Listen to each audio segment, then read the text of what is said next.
eccetera. Qua non facevi neanche in tempo a nascere, facevano cardinale. Neanche in tempo a nascere eri già cardinale.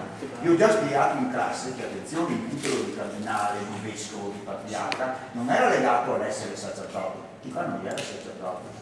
Il semenea fioia tutte le bande, avevo capito? Ed è per questo che poi voi quando studiate storia trovate nel 500 infatti che hanno dei figli, perché li hanno avuti quando non erano preti. Questi qua, nati nelle famiglie destinate a dominare in tutti i campi, si facevano preti solo molto tardi, quando c'era nell'aria la possibilità di essere eletti papa. Allora i Sefea preti, quindi in tarda età, ma nel frattempo gli aveva un disastro dei fioi, non ufficiali, ma gli aveva un disastro. Allora, i Grimani avevano due passioni, oltre al potere politico. La prima era Ischei. Gli aveva un amore per Ischei, che dove vedete in Idisea, scudi, ducati, euro, dove chi vedeva Ischei lo rendeva matti. Poi avevano un'altra passione, ve l'ho già accennata, era l'antica Roma. Loro erano i proprietari a Roma degli orti sallustiani. Gli orti sallustiani non li fia scavare continuamente, o non era l'orto sapete chi scavea, e tu quel che trovava a Roma basta scavare per li portava qua. Quindi guardi, dovevi immaginare oltre i colori ovunque statue romane. Dappertutto qua era pieno, ne avevano a centinaia, alcune gigantesche, di statue romane. Allora, il loro cortile ripete il peristiglio dell'antica casa romana e per questo palazzo hanno voluto artisti tutti esclusivamente romani. Io chi che porta a termine il palazzo? Giovanni Grimani. Io chi Giovanni Grimani? Oh, cavolo! Vescovo di Ceneda, quindi era il nostro vescovo, patriarca di Aquileia, che era il secondo titolo dopo quello del Papa per importanza, non era prete, naturalmente, l'unico della famiglia, l'unico a non essere stato fatto cardinale, non era cardinale, è l'ultima fanna malattia, perché non era cardinale, guarda che se ne allievi, lo accusavano di avere simpatie per l'Utero, lo accusavano di avere simpatie per Martino Lutero e questo gli era costato la nomina cardinale. E lui ne ha fatto una malattia vera e propria e tutto il palazzo è il suo grido di protesta contro coloro che non l'hanno fatto cardinale. Allora andiamo a vedere il cortile d'Arsin per capire come che l'ha fatto un cortile alla romana. Guardate queste logge che loro gli avvertono di voi, è luminosissimo queste logge, tutte colorate. Ma ve si opporti, non sono architetti, ma ve si opporti un problema. Venite a vedere, se mettete all'ombra.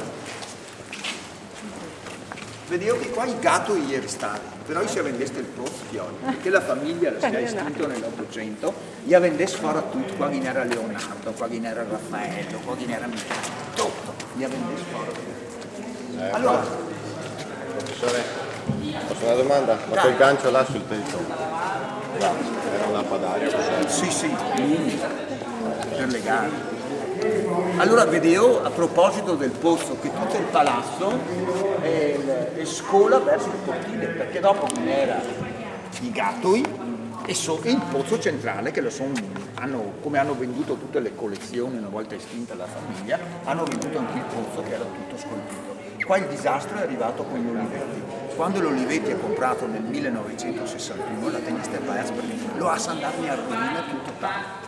Nell'81 lo compra allo Stato, lo restaura, è stato un restauro che è durato più di 30 anni. Quello che noi vedremo è il risultato di quel restauro difficilissimo, ma noi vedremo lo scheletro del palazzo. Quello che non sono riusciti a gratter via, a vendere, noi vedremo quello. E già quello, io credo, vi piacerà molto, ma dovete immaginare cos'è. Allora, torniamo al discorso delle logge.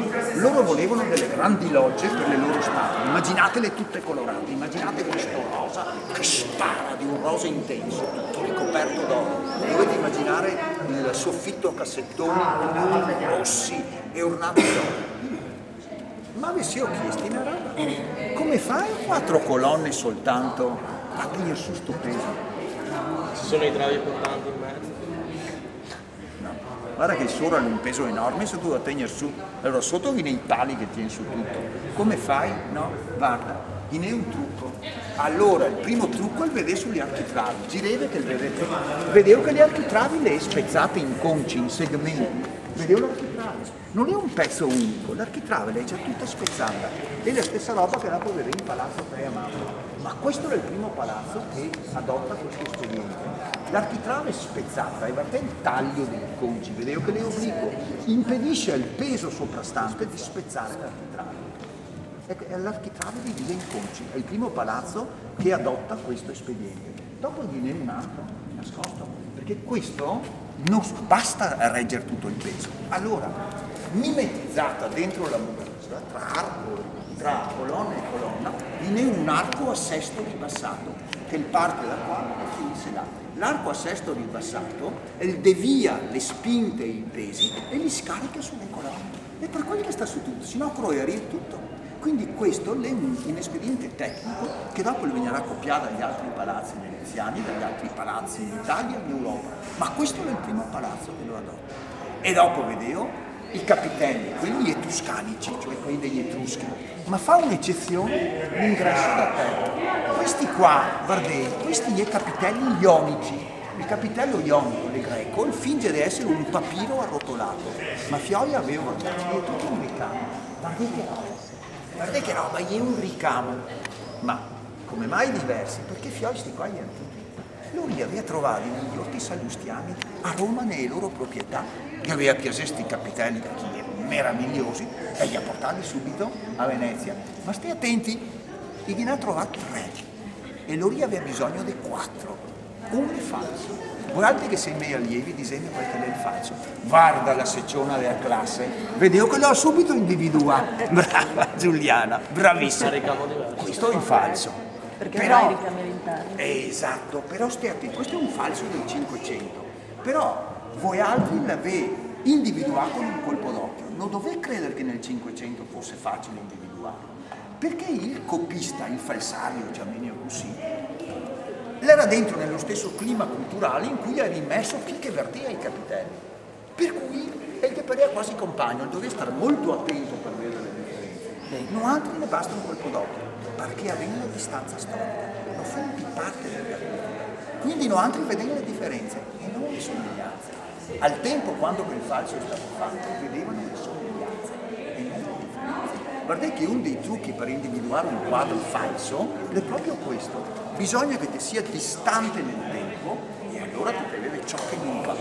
Ma quando che nasce, siccome che chi guarda è della stessa cultura del falsario, gli vede ciò che accomuna, non ciò che differenzia. Ecco perché non hanno le così facili. Guarda, un capitello del Rinascimento che fa finta di essere romano. No, le facili.